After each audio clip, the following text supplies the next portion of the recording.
So today I want to talk about stories. I want to talk about the stories that we are running in our heads. In the absence of data, we create stories. When we apply the logic to that, it makes sense, right? So if somebody doesn't return our call, we think, oh, well, they're ignoring us. Maybe I've upset them. Maybe they've hurt themselves. You know, your brain creates a whole story of what is going on in that other person's life. And I pull you back to that statement. In the absence of data, we create stories. We can make up anything in our mind. Now, our mind has been put in our body. Our brain has been put in our body to protect us. We have to be protected by something. Otherwise, we'd be putting our hands on the red plates on the oven, you know, because they're red and we're attracted to it. So we'd put our hands on it. We'd be jumping out of planes without parachutes because it looks like fun. Our brain is there to make sure that we are safe, and that's amazing in so many senses of the word. So many senses. You know, when children need to learn to cross the road and things, it's these boundaries, it's the brain that will protect. However, the brain will try and protect you from everything. The brain will, as soon as you get that download of dopamine, that excitement of, oh my goodness, I'm falling in love with that person, that's when the brain will kick in and say, hey, this is going to hurt you. This is going to lead to pain, which is why a lot of people close off. So I want to challenge you guys, as I always do every single day. Today I want to challenge you guys not to go and fix the story that you're running, because fixing is quite difficult. It's quite a challenge to actually get to the point of even identifying your story. And that's the challenge that I've got for you guys today. What is the story that you are running? What is the program that you have decided to believe in your lifetime? I'm going to give you a couple of examples. I was told when I was pretty young something that I really didn't want to hear. But I heard it. I was only 8 years of age. I heard it. And what happened from there was I started running this story. I started running a story that men were going to hurt women. I started running a story that men cheat. I started running a story that I'm not going to need a man to survive. No man is going to hurt me. And I ran that story until I was about 37 years of age. I continually ran that story.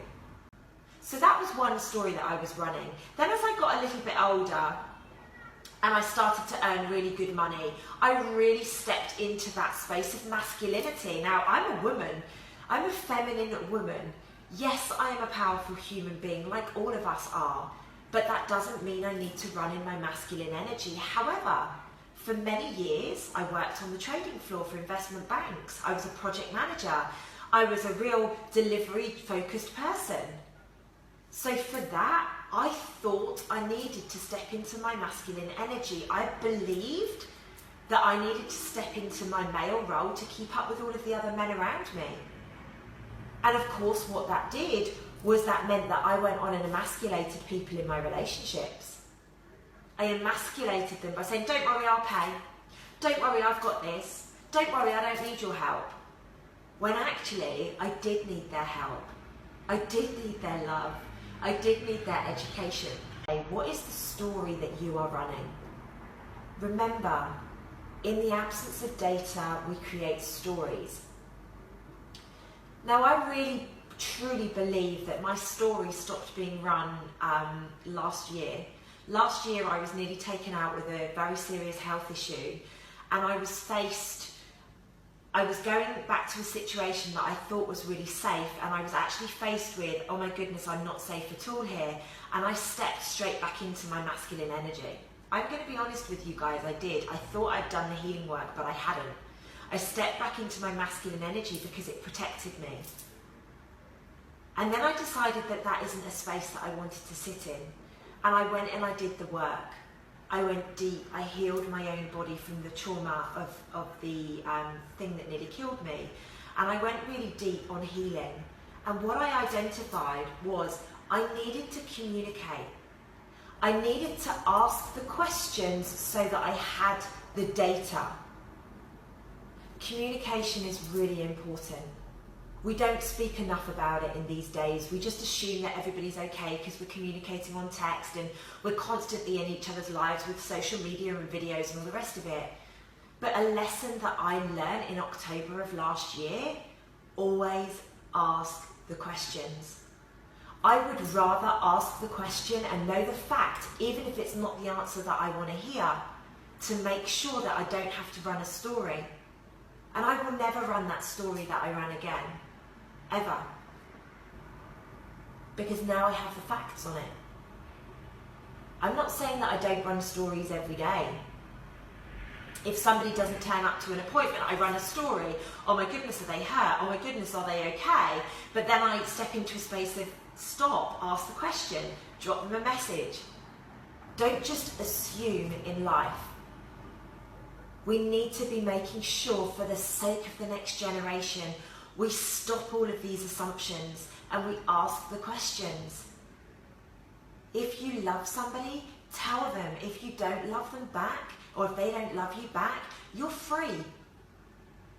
If you want to hang out with somebody, ask them.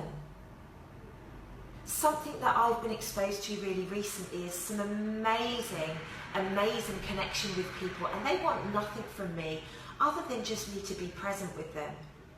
That's beautiful. Such a beautiful space to live in. Don't always assume the worst. Ask the questions. In the absence of data, we create stories. What story are you committed to identifying today? What story are you committed to pressing the stop button on and just asking the questions? What if the story that you're running is the same as what somebody else is running? And absolutely, you've been making up all of these different scenarios when all you needed to do was talk about it. Wherever you are in the world, from my heart to yours, I hope this has made sense for you this morning. Have the most incredible day.